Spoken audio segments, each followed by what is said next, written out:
Such as that. Check this out. Adrian Beltre. You want me to go to the on-deck circle? The on-deck circle comes to me. Right. Check this out. Giancarlo Stanton, the reaction after hitting a home run. Does it look like anything from the night before? Yes. And check this out. The worst slide, but the much worse bag for an inside the park grand slam by an Iron Pig. Let's go around the horn. Iron Pig. You're on great, George. It's Around the Horn, the show of competitive banter. Here's Tony Reale. Sure. We expect him to be in camp. Dan Gilbert on Kyrie Irving. It's been a week since the trade request became public, and Bob Ryan's been sitting at home just baking those takes. So, Bob, we'll go to you first. What are you hearing when you hear Dan Gilbert say he expects Kyrie at camp? I happen to hear a experienced guy, whatever we think of him in general terms, right? But in this particular case, an experienced guy who was taking a deep breath, step back, and saying, you know what, I'm not going to overreact to this. These things have a way of taking on a life of their own. We don't want to overreact. And he cited the Kobe Bryant circumstance in L.A. a number of years ago, which I think is a valid reference. And by the way, there's one more element to this story I read in the New York Daily News today, and that is that there's a possible advisor a minister named Mr. Lentz that has been known to associate with other NBA players and has parents maybe to have Kyrie's ear. So just factor that one into the conversation, too. But as far as Gilbert's concerned, I think this is a rational approach. He's not going to overreact. Israel Gutierrez, is that how you hear it? Sure.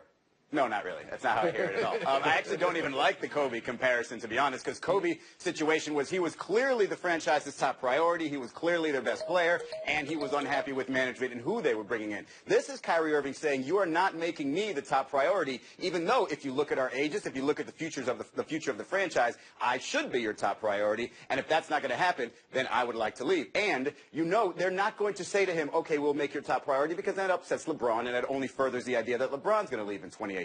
So the organization's just in this middle point where they've got two players in different parts of their career, and they don't know which way to go, and one of them is trying to force their hand. So I don't think that they're certain on anything, but I would say actions speak louder than words, and I would say Kyrie not communicating with the team, as has been reported, is a lot more telling than Dan Gilbert telling you, yeah, sure, we still want him. Yeah, Donde? Or Dan Gilbert saying, yeah, he'll be here in training camp. That's not a very extensive commitment, right? It's not exactly saying he'll be here for the duration of his contract, or even that he'll be here past the trading deadline and into the playoffs for next year. So the way he parsed that was very interesting. The other interesting thing to come out of that press conference, which supposedly was for the new GM, Kobe Altman, but they didn't spend much time talking about the new GM, but they also discussed how LeBron has been helpful. They tried to, paint the image that LeBron is very much involved, and LeBron is even helping them out. Do you believe that, or is that just trying to No, because LeBron's people wanted it out there that LeBron was going to be hands-off and leave it up to the team, because I don't think they wanted to have any blood on LeBron's hands if this thing all blows up. So, you've got the team saying something different than what LeBron's people are saying, even if it's just for image's sake, and that's not a good sign. Bill Flashke. I think everybody's reading way too much into this. This is an owner just talking about common sense. Hey, we have a guy. He's on our team. He needs to be on our team. We've been in the finals 3 years with this guy. We're going to keep him here. Why should we trade him? I'd rather start this whole conversation with, we're going to keep him. I think that's the only common sense way to do it. He took a step back and said, you know what? This is silly. He plays for us. We don't have to trade him. We're not going to trade him. So you have the expectation they're not going to trade him now. That's what I think they'll get him worked out. Israel Gutierrez, you're shaking your head no. No, I do think that LeBron has been helpful. I believe in that he's not trying to facilitate a Kyrie trade, but I do think he's been helpful during the offseason, because he's not going to waste a year. He can't go into this season thinking, oh, I'll just wait until next year and try to win a championship. He's going in thinking, I've got to get Derrick Rose ready, which is why they're working out, and I've got to do whatever possible to try to win a championship again, or at least meet the Warriors or whomever in the finals, because otherwise it's an entirely wasted year for him. Flashke, though, you're on record saying you don't think they should trade him. You don't think they're going to trade him now after this statement. Adonde, you're on record both here and for ESPN.com saying the same thing. You don't believe a trade is in their best interest, nor do you think they're going to trade him. And Israel, your gut there is? My gut is they get assets, and they try to get another player to make LeBron happy, but also have an asset or two that says, hey, if they both leave, at least we have a starting point. And is there, you call them assets, is there a team? Are there human being names that we can throw out here? The Phoenix possibility always sounds like a good one, especially when Eric Bledsoe's working out with LeBron and Derrick Rose, too. Okay. And now Bob Ryan. We've been waiting for this take all along. Do you believe a trade's going to happen? Oh, that wasn't what I wanted to talk about, but if you asked me, Sorry, Bob. Well, I think that's all that really matters, right, Bob? I want you to talk about what you want to talk about, but that's all that really matters. Is the trade going to happen? Well, I tell you what, the city I'm sitting in could make them an offer. Is that going to happen? Are they going to make a trade No, with their number one rival? But think about the personnel involved. They could make them an offer that Cleveland would have to listen to. Starting day, opening day of the season, is Kyrie Irving on the Cavaliers? That's all I want to know, Bob. Yes. All right. Thank you. We'll move on. Football now. Adam Schefter on Mike and Mike this morning said he expects the Baltimore Ravens to have discussions with Colin Kaepernick over the next couple of days. He said he's reading between lines, but Joe Flacco has a bulging disc. Is there any other talent? And we'll miss time. Ryan Mallett, Dustin Vaughn, only QBs on roster. So, Bill Plaschke, we'll start with you here, if this is the question you want to answer. Do the Ravens make sense for Kaepernick, and does Kaepernick make sense for the Ravens? Tony, I want to answer what you want to ask me. I will answer this. Okay, yes, this makes total sense. I think whether we like it or not, the bottom line was the only team that was going to sign Kaepernick is a team that thought all the hassles that they thought he would bring, all the distractions they thought he'd bring to them would be worth it for his production. In this case, with Flacco down, this could be worth it. He's played for Greg Roman, the offensive coordinator, before in San Francisco. John Harbaugh knows him, so he'll be coming to a comfortable environment, and it's a team that, with Flacco potentially down, could really use him. This could work for both guys. Exactly. The other options right now are Ryan Mallett, whose touchdown to interception ratio for his career is underwater, as they say in the mortgage business, and Dustin Vaughn. So, yes, I played Kaepernick ahead of both of them. And also, you're bringing him into a fan base. Remember, this was the fan base that applauded and gave an ovation to Ray Rice the first time he stepped on a practice field in a Ravens jersey after the whole domestic violence case, after we'd seen the video of him dragging his unconscious fiancée at the time out of the elevator. So maybe you give the fans a do-over. You're going to tell me those fans wouldn't be willing to accept Colin Kaepernick and the quote-unquote baggage that he has when they were so welcoming to Ray Rice? So you could give the fans a do-over to show that, hey, maybe we can show some love to somebody who didn't do anything wrong, who didn't commit a crime, the same way they showed love for Ray Rice. It's an interesting point. I want Israel to address maybe Adande first on that, on how the fan base would react. Could react, might react. I think if a quarterback is going to come in and help your team, a fan base will justify the signing regardless, although this one's a little bit trickier in that respect. I don't think this organization in particular, I don't really weigh those two things equally, and I do think one sort of triggers the anger of fans more than the other. Not saying it should, but it does. To be honest, this is the way it was supposed to play out anyway. We were always going to have 1 or 2 or 3 injured quarterbacks, so we say, okay, this is where Colin Kaepernick could fit, and we'd find a way to justify it and find the reasons. But let's be honest, Ryan Mallett is the backup quarterback here. Colin Kaepernick is a better option there. So the fact that we're saying, okay, now's the time for Colin Kaepernick to be able to join this team because Joe Flacco's down, when in reality he's been a better option the whole time. So it's just more of the same with Colin Kaepernick. It's just we're getting to the point where he's finally going to be the last QB standing, where you're finally going to have somebody sign him. And Bob, your view of it? You know, to this point, Tony, it's all been hypothetical, the identity of a conceivable team. And suddenly there's a team that seems to make sense on every level. Needed for a quarterback, prior relationship with both the coach and the OC, and it's about time for him to make a decision. What interests me is this. Jim Harbaugh said that he has talked to him, John Harbaugh said he has talked to him over the offseason extensively, but today he said he still needs to get his work, find out exactly where his head is. How badly does he want to play? And, of course, there will be a contractual circumstance, too, in which case I think the burden, if they offer it, will then go revert to Kaepernick. But it just seems that the time has finally come to have the man who is not the 97th best quarterback out there, but is somewhere way up higher on that list, to get a job. Jay, you brought up fan reaction. You applied it to how the Baltimore fans first reacted to Ray Rice when he came back. My gut is to wonder if that's fair or even possible to compare serious issues. But there was a poll, survey of 9,000 sports fans. J.D. Power did it today. They had a percentage that said they watch fewer games because of the anthem protests. Now, the percentages are tough to even describe here, but you said you wanted to talk about it, so please, the floor is yours. In the most succinct manner possible, the other way to read those is that 75% of the fans who watched less NFL games last year did not do so because of kneeling during the anthem. So, it's a very small proportion that was really upset to the point they turned off the NFL. In other words, 1/4 of NFL fans were so put out by the kneeling during the anthem that they watched fewer NFL games. We've been horrible. Move on. Baseball now. And what the Washington Nationals did to the Milwaukee Brewers this afternoon. Over and over and over and over and over and over and over and over again. That's 8 home runs by the 4th inning, including back-to-back in the 3rd inning. Bryce Harper had 2, following an ejection last night where he kicked and screamed and seemed surprised he was ejected.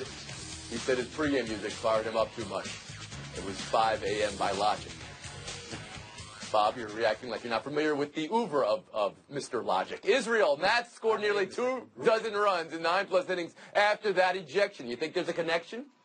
Normally, I'd say no. But right here, if you're going to make the argument for momentum, I'd make it. Because, look, not only do you have a day game after a night game, which, you know, less time to sort of simmer, less time to simmer.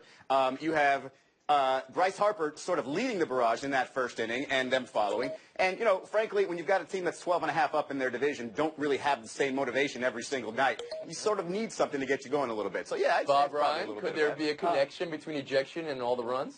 Absolutely not. This is ridiculous. The fact is that the least consequential sampling in all of a North American sport is one baseball game. That's A. B is that it isn't that simple that you just, I'm going to hit a home run. No. Look, obviously there was crappy pitching going on. There was good swinging going on. And today's one game, and that's all that matters. That's all it is. I'm sorry. That has nothing to do with anything. Yeah.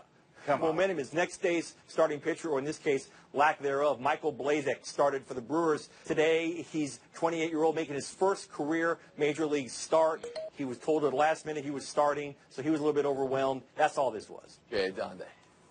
Guys, the important question here was what music was playing in the clubhouse before this game. If Bryce Harper said he got ejected because the music he listened to last night got him too amped, we need the excellent reporters on the Washington Nationals beat to find out the tunes that were on the clubhouse. So you're not radio. saying there's sound system support. You're getting a little bit. All right. You know, Bob, you may not be familiar with Logic, but then Harper said he got too fired up with Logic, so he's going to go to the Temptations, which I think you can approve of. An excellent choice. Yeah, Cool in the Gang. Cool in the Gang would have been my bag. All right, thank you, Joe, for that extra special glimpse into your life. We're taking a break right here. Buy ourselves next. Doing just volunteering bands he likes now. Good. Around the Horn is brought to you by Subway. Here's our logo and some footlongs. Minute mirror. USA 2, Jamaica 1 to win the Gold Cup.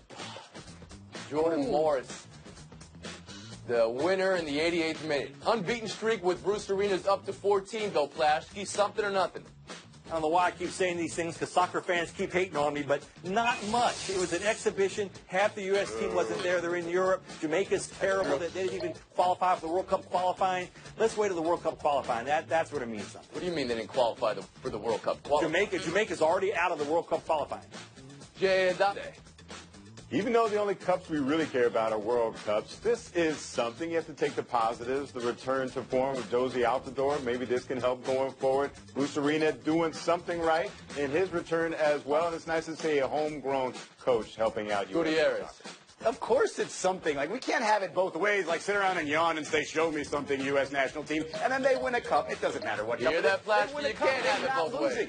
They didn't lose to Jamaica the way Mexico did. They beat Jamaica. Come on. Like, it's something. It's on a 14-game unbeaten streak. Bob It's Ryan. something. Definitely. It's something, maybe not with a capital S, but it's something. And the fact is that Bruce Arena's job was to lift spirits and to change attitudes and as much as it was anything technical, which he's managed to do. Plashke's going to be spelled with a Show me lowercase the t by World the end Cup of this show. qualifying. Show me that.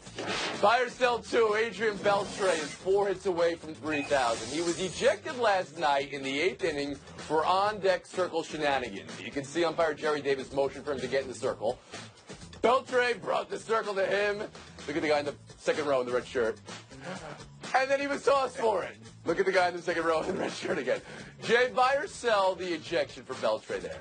You have to sell that. This guy's 20 years in the bigs. That doesn't give you the right to stand wherever you want. And if the umpire is insistent that he's standing in the on-deck circle, how about a rebuke? You don't have to go straight to ejection. Rebuke. Gutierrez? Of course I'm selling it. I mean, not only all those things that J.A. said, but the on-deck circle is essentially like a garage. It's just a bunch of stuff on there. It never goes used for the right reasons, and so why would you care about that? If the ump could politely say, hey, could you take a couple steps that way, future Hall of Famer, then maybe this doesn't happen. Bob Brown.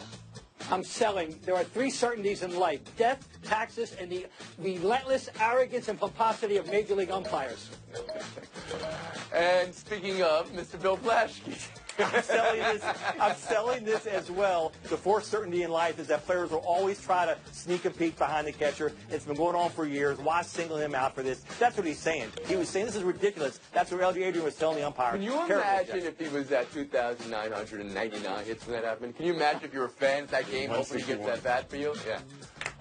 We'll move on. Buy or sell three. Zion Williamson versus LaMelo Ball last night. This is the Adidas Uprising Championships in Las Vegas.